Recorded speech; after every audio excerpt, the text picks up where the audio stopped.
Hello everyone, வணக்கம் and welcome to Premi style. இன்றைக்கி பிரேமி ஸ்டைலில் என்னென்னா, நான் பூ கட்டுறது, என்னோடய பூ கட்டின அந்த கட்டி பழகின அந்த ஒரு சின்ன மெமரியோடு ஆரம்பிக்கலாம் வாங்க. நிறைய பேர் நான் அந்த வீடியோவில் பூ வச்சுருக்கிறத பார்த்து கேட்டிங்க. ஆமாங்க, நான் கையில் தான் கட்டுவேன். கண்டிப்பாக இந்த பூ கட்டுறதை சொல்லி கொடுத்தவங்க எனக்கு கொடுத்த ஒரு பெரிய கிஃப்ட்டுன்னே நான் சொல்லுவேன். ஸோ இன்றைக்கி இந்த பூவில் தாங்க எங்கள் வீட்டு சாமி படத்துக்கெல்லாம் நான் பூ கட்ட போகிறேன்.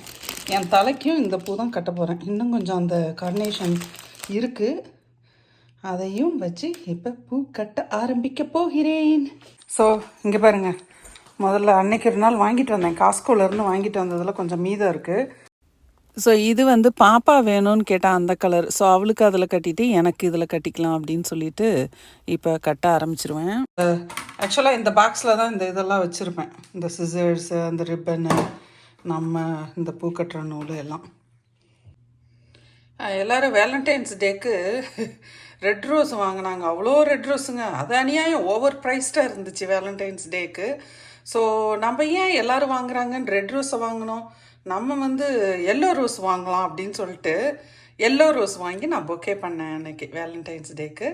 அப்புறம் இந்த ஜிப்ஸியை அடுத்த நாள் இது ரொம்ப ரொம்ப ஒரு மாதிரி ஒரே ரோஸாக தனியாக இதாக இருக்குதுன்னு சொல்லிட்டு நான் என்ன பண்ணேன் அப்படின்னா, இன்றைக்கி வந்து இந்த ஜிப்ஸி வாங்கிட்டு வந்திருக்கேன். அது இடையில கொஞ்சம் சொருவி கொஞ்சம் கலர்ஃபுல்லாக பண்ணிடலாம் அப்படின்னு சொல்லிட்டு. ஓகே, இதை செஞ்சுட்டு நான் அப்புறம் காமிக்கிறேன். ஸோ இதுதாங்க ஃபைனல் அவுட்புட். இப்போ அந்த ஜிப்ஸி காமிச்சேன் இல்லைங்களா, அதை வச்சுட்டு இது பாருங்கள், இப்போ அது ஒரு தனியாக அழகாக இருக்குது பாருங்கள். அதான் ஒரே கூட்டமாக ஒரே கலரில் அழகாக இருந்தாலும் ஒரே மாதிரி இருந்தாக்கா அதில் வந்து ஒரு யூஸும் இல்லைன்னு நினைக்கிறேன். அதுலேயே கொஞ்சம் இன்னும் கொஞ்சம் மிக்ஸ் பண்ணி அந்த வெரைட்டியாக வச்சாக்கா அது எவ்வளோ சூப்பராக இருக்குது பாருங்கள். தனியாக இருந்ததுக்கு இதுக்கு எவ்வளோ வித்தியாசம் இருக்குல்ல. Very nice, I like it. இனிமேல் தான் விளக்கேற்றணும். பூ வச்சாச்சு, குளிச்சாச்சு, விளக்கேற்றணும். விளக்கெல்லாம் முதல்ல கழுவிட்டு அப்புறமா தான் நான் எண்ணெய் ஊற்றி எல்லாம் விளக்கேற்றணும். இந்த பக்கம் இந்த பொக்கே அது இன்னும் நல்லாவே இருக்குது. ஸோ அதனால் அது அப்படியே இருக்கட்டும். ஸோ இன்றைக்கி கோயிலுக்கு என் தலைக்கு இது தாங்க நான் கட்டியிருக்கேன். எப்படி இருக்குன்னு பாருங்கள். கை கட்டு தான், கால் கட்டு கிடையாது. இதோ எல்லாம் அப்படியே கை கட்டு தான் கட்டியிருக்கேன். பாப்பாவுக்கு இந்த மாதிரி ஒன்று கட்டிட்டு அவளுக்கு தலையில் வச்சுட்டு நாங்கள் 2 பேரும் கோயிலுக்கு போவோம். எனக்கு இந்த பூ கட்டும்போது ஒரு ஞாபகம் தாங்க வரும். எங்கள் அம்மாவோட தங்கச்சிங்க எங்கள் தாத்தா வீட்டுக்கு போனால் அவங்க அப்போல்லாம் நிறைய ரோஜா பூ, மல்லிகைப்பூ, கனகாமரம், டிசம்பர்னு வைப்பாங்க. நான் அந்த சின்ன பிள்ளையிலே 1st கிரேடு 2nd கிரேடு படிக்கும்போதே பூ கட்ட ஆரம்பிச்சிட்டேன். ஸோ அது எங்கள் இசபலா சித்தி, மேரி சித்தி 2 பேரும் அவ்வளோ எனக்கு பூ கட்ட சொல்லி தந்தாங்க. கையில் கட்டுறது, காலில் கட்டுறது எப்படி பண்ணணும், ரொம்ப அவங்கக்கிட்ட நான் கற்றுக்கிட்டேங்க. அது மறக்கவே முடியாது. எனக்கு பூவை எடுத்து கட்ட ஆரம்பித்தாலே எங்கள் அந்த மேரி சித்தியும் அந்த இசபலா சித்தியும் தான் ஞாபகம் வரும். வேறு யாரையுமே எனக்கு ஞாபகம் வராது. ஆனால் அது வந்து நான் இவ்வளோ என்ஜாய் பண்ணி நான் இவ்வளோ இதாக இருப்பேன்னு நான் நினைக்கவே இல்லை. பட் இந்த வீடியோவை அவங்க பார்க்குறாங்களோ என்னமோ தெரியல, பட் பார்த்தாங்களா. ரொம்ப தேங்க்யூ சித்தி, 2 பேருக்கும் ரொம்ப ரொம்ப தேங்க்ஸ். ஏன்னா வந்து நான் அவ்வளோ என்ஜாய் பண்ணி இன்றைக்கி ஒரு பூவையாக எடுத்து கட்டும்போது எனக்கு செம்ம ஹாப்பியாக இருக்குது. உங்கள் ஞாபகமும் வருது. அது இன்னொன்று என்னென்னா, சாமி படத்துக்கு கட்டி போடும்போது என் பிள்ளை தலையில் வச்சு பார்க்கும்போதெல்லாம் எனக்கு அவ்வளோ ஹாப்பியாக இருக்கும். இதில் பியூட்டி என்னென்னா, என் பொண்ணும் நல்லா பூ வச்சுக்க ஆசைப்படுறா. அதுதான் அது வந்து ரொம்ப ப்ரைஸ்லெஸ்ஸுங்க எனக்கு. இருங்க, என் தலையை காமிக்கிறேன் பாருங்க. நான் இப்படி தான் போயிருந்தேன் கோயிலுக்கு. மேலே இது தண்ணி ஜனம் மாதிரி போட்டுட்டு பூ வச்சுட்டேன். இது எல்லாமே அப்படியே ஃப்ரெஷ் ஃப்ளவர் தான்.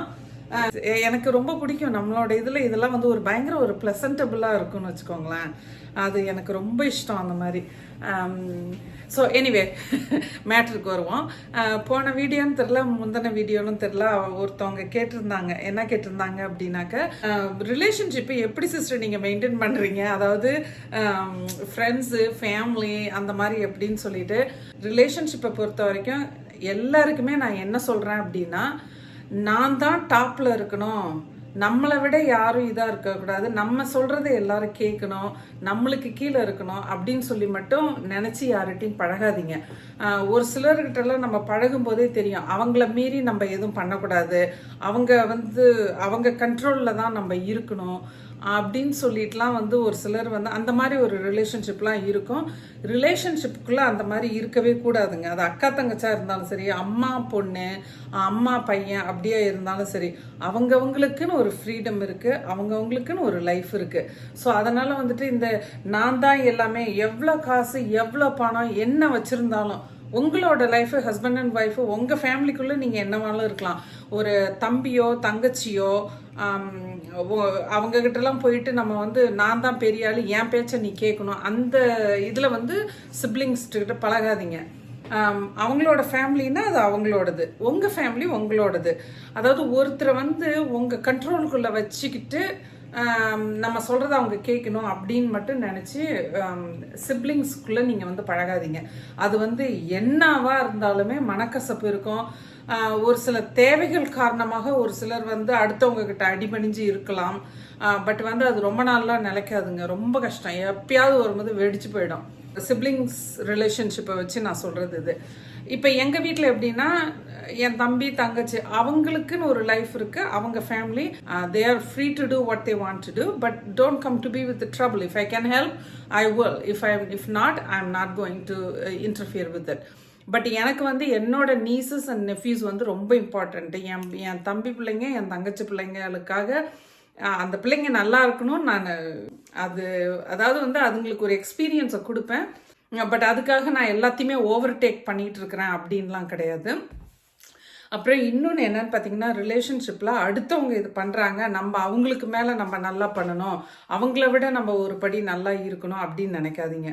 அது வந்து it's not a good thing. அப்புறம் ஃப்ரெண்ட்ஸுங்களுக்குள்ளே பழகும்போது இப்போ வந்து ஒரு எக்ஸாம்பிள் என்ன அப்படின்னாக்க, ஒரு குரூப்பாக இருக்கோன்னு வச்சுக்கோங்க. அதில் வந்து ஒரு 4 பேர் பெரியவங்களாக இருப்பாங்க, 4 பேர் சின்னவங்களாக இருப்பாங்க. மரியாதையை கொடுக்கலாம், பட் வந்து நீங்கள் அடிபணிஞ்சு இருக்கணுன்ற அவசியம் கிடையாது. நீங்கள் வந்து அவங்களுக்கு அடிமையும் கிடையாது. ஸோ அந்த இதை வந்து நீங்கள் கொஞ்சம் புரிஞ்சுக்கணும். புரிஞ்சுட்டு உங்களை ரொம்ப பாஸ் ஓவர் பண்ண பார்க்குறாங்களா, அவங்ககிட்டலாம் பேசிய பிரயோஜனம் இல்லை. Just step back. நீங்கள் வந்து கொஞ்சம் நீங்கள் தள்ளி நின்றுக்கோங்க. அவங்க என்ன பண்ண போகிறாங்க, அவங்க பாட்டுக்கு பேசிக்கிட்டு அவங்க பாட்டுக்கு இது பண்ணிகிட்டு இருக்க வேண்டியது தான், அவ்வளோதான், வேற எதுவும் இல்லை. அப்புறம் நான்லாம் ஒரு சிலர்கிட்டலாம் எனக்கு நல்ல எக்ஸ்பீரியன்ஸ் இருக்குது. என்னன்னா, ரொம்ப கன்னிங்காக பேசுவாங்க. அதாவது ஒன்று தெரிஞ்சால் கூட அதை பற்றி சொல்ல மாட்டாங்க. என்னமோ அவங்க அதை சொல்லிட்டா நம்ம என்ன பண்ண போகிறோம் அதை வச்சு, அது அந்த மாதிரிலாம் ரொம்ப ரொம்ப புத்திசாலித்தனம்னு நினச்சிப்பாங்க. பட் நான் வந்து ஓகே ஓகே நடத்துங்க அப்படின்ட்டு நான் வந்துடுவேன். எனக்கு வந்து ஆக்சுவலாக என்னோட கேரக்டர் வைஸ் என்னன்னு பார்த்தீங்கன்னா, நான் யாரையுமே வந்து ரொம்ப அப்படியே ஆஹா ஓஹோன்னு நான் நினைக்க மாட்டேன், யாரையும் ரொம்ப கீழ்த்தரமாகவும் நான் நினைக்க மாட்டேன். எனக்கு இயற்கையாகவே அந்த கேரக்டர் உண்டு. நான் எல்லாத்தையுமே என்னோட எக்ஸ்பீரியன்ஸ் வச்சு மட்டும்தான் நான் ஜட்ஜ் பண்ணுவேன். என்னோட எக்ஸ்பீரியன்ஸ் இல்லாமல் நான் யாரையுமே ஜட்ஜ் பண்ண மாட்டேன். It's not my place to judge others. ரிலேட்டிவ்ஸ்குள்ளேயோ இல்லை சிப்ளிங்ஸ்குள்ளேயோ எதுவுமே உங்கள் ஃப்ரெண்ட்ஸுங்களுக்குள்ளேயோ அதாவது மணியை பற்றியோ உங்ககிட்ட கேட்குறது, உங்ககிட்ட பண்ணுறது, இந்த மாதிரி யாராவது இருந்தாங்க அப்படின்னா தயவு செஞ்சு வச்சுக்காதீங்க. ஏன்னா அவங்களோட மோட்டிவ் என்ன அப்படின்னா, உங்ககிட்ட என்ன இருக்குது, உங்ககிட்ட வந்து எதை வாங்கலாம், எப்படி உங்களை வந்து அவங்க வழிக்கு கொண்டு வரலாம் அப்படின்றது மட்டும்தான் அவங்களோட மோட்டிவேஷனை தவிர அவங்களோட மோட்டிவேஷன் வந்து வேறு எதுவுமே கிடையாது. அதனால் அந்த விதத்தில் நீங்கள் ரொம்ப கேர்ஃபுல்லாக இருக்கணும். உங்கள் ஃபேமிலிக்குள்ளே இந்த அண்ணன் தம்பி அக்கா தங்கச்சி, அந்த அத்தை புள்ள மாமன் புள்ள, என்னது அந்த சித்தி புள்ள பெரியம்மா புள்ள, இதெல்லாம் தயவு செஞ்சு அதெல்லாம் நம்பாதீங்க. ஒரு ஃபேமிலியாக எல்லாம் கூட இருக்கோமா, ஜாலியாக என்ஜாய் பண்ணலாம், நல்லா பேசி சிரிக்கலாம், பட் வந்து அவ்வளோதான், அதோடு முடிச்சுக்கிட்டு போயிட்டே இருக்கணும். இந்த வேலையெல்லாம் இருக்கவே கூடாது. இந்த மாதிரி அதை வந்து தொடர்ந்துக்கிட்டு அவங்க நல்லவங்க இவங்க நல்லவங்க. மனுஷராக பிறந்தா நம்ம எல்லாருக்கிட்டையுமே வி ஆல் ஹேவ் ஃப்ளாஸ். நம்ம எல்லார்கிட்டையுமே ஒரு குறைகள் இருக்க தான் செய்யும், இல்லாமலாம் இருக்காது. அவங்க குடும்பன்றது அவங்க குடும்பம், உங்கள் குடும்பன்றது உங்கள் குடும்பம், அது யாராக இருந்தாலும் சரி. எனக்கு அந்த மாதிரி நம்பிக்கையெல்லாம் சுத்தமாக போயிடுச்சு. 99% ஒருத்தரை நம்பினாலும் 1% அவங்க மேலே ஒரு டவுட் உங்களுக்கு இருக்கணும். ஸோ என்னோட பாணி அந்த மாதிரி தான். நான் அனாவசியமாக யாரையுமே நான் டிஸ்டர்ப் பண்ணவும் மாட்டேன். ஆனால் என்ன டிஸ்டர்ப் பண்ணிட்டாங்க விளாண்டுருவேன் நான். பட் வந்து நான் யாரையும் அனாவசியமாக டிஸ்டர்ப் பண்ண மாட்டேன். அப்படியே எனக்கு தெரியாமல் என்னோடய ஆட்டிடியூடோ என்னோடய வார்த்தைகளோ அடுத்தவங்களை டிஸ்டர்ப் பண்ணிருந்துச்சு அப்படின்னா சாரி கேட்டுருவேன். இல்லை அன்னோயிங்காக நான் இது பண்ணிட்டேன் அப்படின்னு சொல்லி நான் சொல்லிடுவேன். மற்றபடி நான் வந்து யார்கிட்டையுமே இது பண்ண மாட்டேன். அதே மாதிரி எனக்கு யாராவது பிஸ்னஸ் ஐடியாலாம் நல்லா கொடுப்பாங்க. நம்ம இங்கே பிஸ்னஸ் பண்ணலாம் ஊன்னு தலையாட்டிட்டு கேட்டுகிட்டே இருப்பேன். கேட்டுகிட்டே இருந்துட்டு ஓகே நீங்கள் பண்ணுங்க, எனக்கு வேணாம் பிஸ்னஸ்ன்றவேன்.